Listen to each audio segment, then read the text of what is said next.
ਨਾਂ ਆਸੀਆ ਪ੍ਰਵੀਨ ਹੈ ਅਤੇ ਮੇਰਾ ਬੰਦਾ ਹੁਣ ਕੰਮ ਨਹੀਂ ਕਰ ਸਕਦਾ। ਮੈਂ ਛੋਟਾ ਮੋਟਾ ਕੰਮ ਸਮੋਸਿਆਂ ਦਾ ਕਰਕੇ ਅਤੇ ਘਰ ਚਲਾਉਣ ਲੱਗੀ ਹਾਂ। ਅਤੇ ਇਸ ਵਾਸਤੇ ਪਾਣੀ ਦਾ ਵੀ ਕੋਈ ਇੰਤਜ਼ਾਮ ਨਹੀਂ ਹੈਗਾ। ਅਤੇ ਇਹ ਘਰ ਵੀ ਜੋ ਵੀ ਹਾਲਤ ਵਾ ਇਸ ਘਰ ਦੀ ਦੇਖ ਲਓ ਤੁਸੀਂ। ਅਤੇ ਕੰਮ ਮੇਰੀ ਔਲਾਦ ਵੀ ਨਹੀਂ ਹੈ। ਕਮਾਉਣੇ ਵਾਲਾ ਸਹਾਰਾ ਜਿਹੜਾ ਉਹ ਵੀ ਬਿਮਾਰ ਹੈ।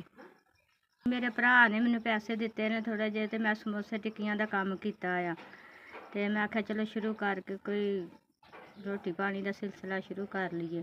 70-80 ਵੱਜਦਾ ਤਾਂ ਅੱਲਾ ਦਾ ਸ਼ੁਕਰ ਕਰ ਲਈਦਾ। ਫਿਰ ਵੀ ਸ਼ੁਕਰ ਅਲਹਮਦੁਲਿਲਾ। ਤੁਹਾਡੀ ਦੇ ਪੈਸੇ ਦੇ ਦਿੱਤੇ ਨੇ, ਰੋਟੀ ਤਾਂ ਆਪ ਹੀ ਦੇ ਦੇਂਗਾ ਸੋਹਣਿਆ। ਮਜ਼ਦੂਰੀ ਕਰਦਾ ਹਾਂ ਤਾਂ ਮੇਰੀ ਕਦੀ ਤਬੀਅਤ ਡਾਊਨ ਬਹੁਤੀ ਹੋ ਜਾਂਦੀ ਹੈ ਅਤੇ ਕਦੀ ਨਹੀਂ ਹੁੰਦੀ।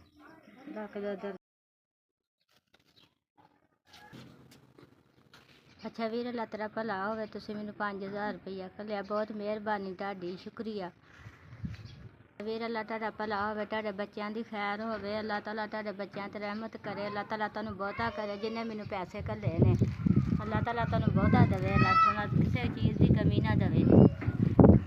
ਵੀਰੇ ਤੁਸੀਂ ਪੈਸੇ ਘੱਲੇ ਨੇ, ਮੈਂ ਉਹਦੇ ਆਲੂ ਲੈ ਆਵਾਂਗੀ, ਘਿਓ ਲੈ ਆਵਾਂਗੀ, ਗੈਸ ਪਵਾ ਲਾਂਗੀ ਕਿਤੇ। ਚਲੋ ਥੋੜ੍ਹਾ ਬਹੁਤਾ ਮੇਰਾ ਟਾਈਮ ਲੰਘ ਜਾਏਗਾ। ਬਹੁਤ ਬਹੁਤ ਤੁਹਾਨੂੰ ਅੱਲਾ ਦੇਵੇ।